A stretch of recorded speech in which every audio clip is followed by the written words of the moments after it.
Oh, good morning. Brandon here, Guitar Tech, Lutheran, Indianapolis area.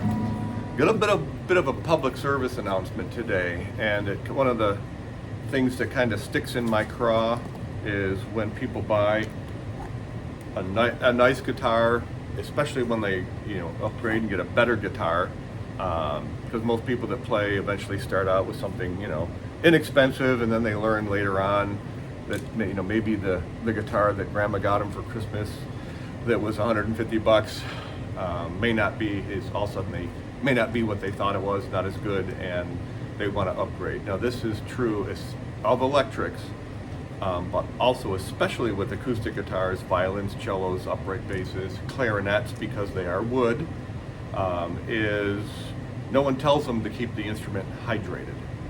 Salespeople don't. When I was working for, ran the Lutheran shop for a big box for Sam Ash for 5 years, everybody that bought an acoustic guitar from me, because we set my shop up in the acoustic room, I gave them a polite lecture and showed them in the owner's manual where it said you have to keep the guitar hydrated to maintain your warranty. And with guitars like the Martins and the Taylors, where they have a lifetime guarantee, a lifetime warranty on the woods in construction. I have had Taylors that were over 20 years old that were the original, came in for a repair, that were the original owner. They had kept the guitar obviously well hydrated.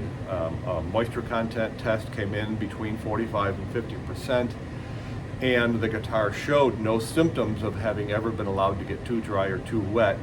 And there's 3 ways we look at that. Then Taylor, no questions asked, Taylor approved the warranty. Yep, it's good to go. Warranty's covered. No fine print. I've also had guitars less than a year old that, guy bought a $4,000 guitar, all solid wood in July. He didn't keep it hydrated, and then in February, when it got so dry it split open, lifetime warranty was voided. So a perfect example of this is I have a Martin SC13E special that just came in a few minutes ago for a setup, complaining that now he's had the guitar for a while and now all of a sudden it's buzzing and having all kinds of problems. Well, right out of the box, take it out of the case, and I can see that it's too dry. First thing that's obvious is you look how close the strings are to the fingerboard. Okay, so that tells me right away he hasn't been playing it like this. So the first thing I can do, even just visually looking at it, I can see the top is concave. Let's take a look. Now, even with a flat top guitar, the top should still have a little bit of a radius to it. I don't remember, Martin is a 42 or a 46 depending on the year. So let's put a straight edge across the back. You can see that top is shrunk. Even in the center, the straight edge is not touching the top, and there's a good 3/32 of an inch on either side. Now, I'm gonna do it on this side to avoid the pick guard. Now, if I put a straight edge across the top on the going this way, that's there in front of the bridge, that's almost 1/8 of an inch. That gap should not be there. So this top has gotten so dry, and when it gets dry, it shrinks, that the top has literally dropped down almost 1/8 of an inch, 3/32, causing the strings to lie flat on the body. Same thing with the back. The back now the back still has a pretty good radius to it. However, the back is a laminate, and it's got some pretty big braces on it that are different, that are keeping it in place. But this guitar, and the back and sides are laminate, I'm confident, and then the top is solid. So the solid wood is gonna move a lot more. The other thing that's obvious is I can feel the sharp fret ends. That's a major symptom of the instrument getting too dry and being allowed to stay too dry, because the wood shrinks, the frets don't, and you feel sharp fret ends.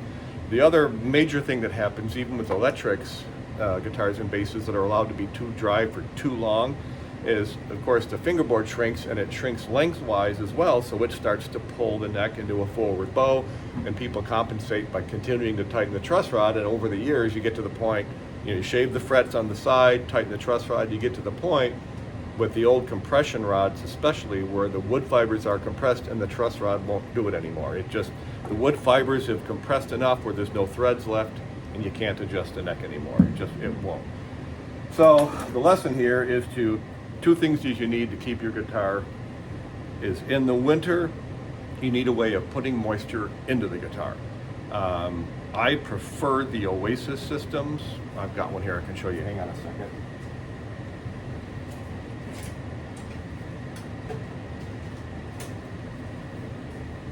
Whoops, wrong one. Hang on. There's two different ones. There's the regular Oasis and then I think it's the OH05, which is tan color. The OH05 will put more moisture in quicker if you've got a guitar that's really dry.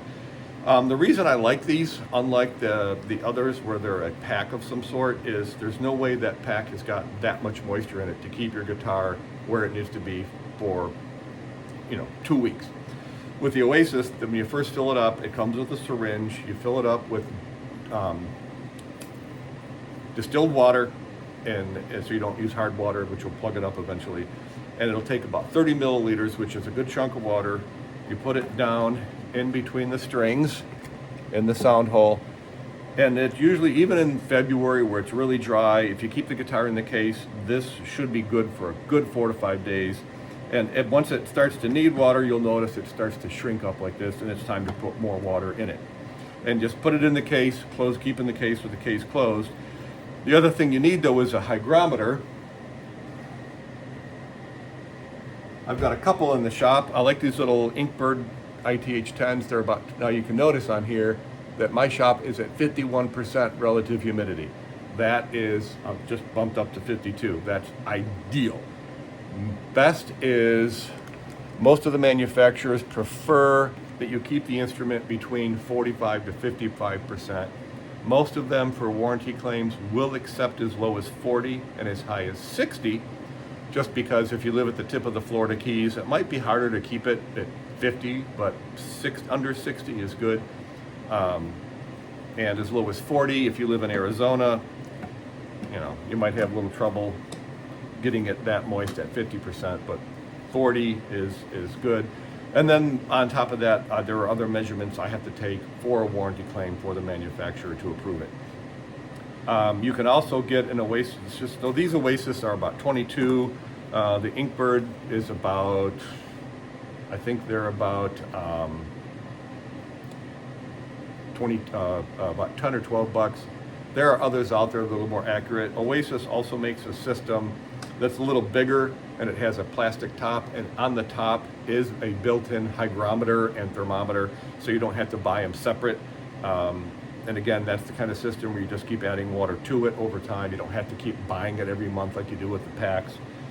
And that's my recommendation. In the summer, if you live where it's real humid, and you're in a house with air conditioning, typically your air conditioner might keep it about 60%. But again, you don't need to use the Oasis packs during the summer, but you still need to measure it. Just keep an eye on it every week and make sure your guitar doesn't get above 60%. If it does, Boveda makes a big silica pack that they're pretty big. They're about 6 by 4 inches, and you can put 1 or 2 of those and keep it in the case. The other thing you can do is, if you don't want to keep it in the case and you've got multiple guitars and you don't want to have to buy an Oasis for every one, is keep all your guitars in a room in the house. In the winter, keep that door closed and put a room humidifier in that room, and put a digital hygrometer on the wall. So you're measuring the humidity in the room, and if the door is closed and you've got a room humidifier, you can pick one up for, 50, 60, 70 bucks, and it'll keep that room where it needs to be, where you store all your guitars. That way you don't have to have a separate Oasis or the packs and a separate hygrometer for every guitar. But just don't put the Oasis in and put it on a stand in the room and think that, because that Oasis is not going to humidify the whole room. It's only meant to humidify the instrument. But yeah, take care of your humidity. Keep that lifetime warranty. Otherwise, you run into problems like this. Fortunately, this guitar has not split yet. I'm really surprised because the top has really dropped. So it was going to be just a quick turnaround setup, but it's going to take me a couple days to get this guitar to take it. You don't want to do it fast. You want to introduce moisture slowly back in. I do have a Martin here that's also in for a repair that unfortunately it's got a crack in the top because it got too dry. So right now it's about hydrated back. The crack closed right up and ready to go. But again, You can't manage what you can't measure. So make sure you get a hygrometer, keep track of what your guitar is doing. There are some of them out there that will even send all the information about the temperature and humidity of the guitar to your phone, and you can track it. If you like geeking out on your phone, that's a great way to go. But do something so that you don't end up voiding your lifetime warranty and having major repairs that are expensive and can damage your instrument. All right, I've rambled on long enough. Take care of your guitar. We'll see you on the next one.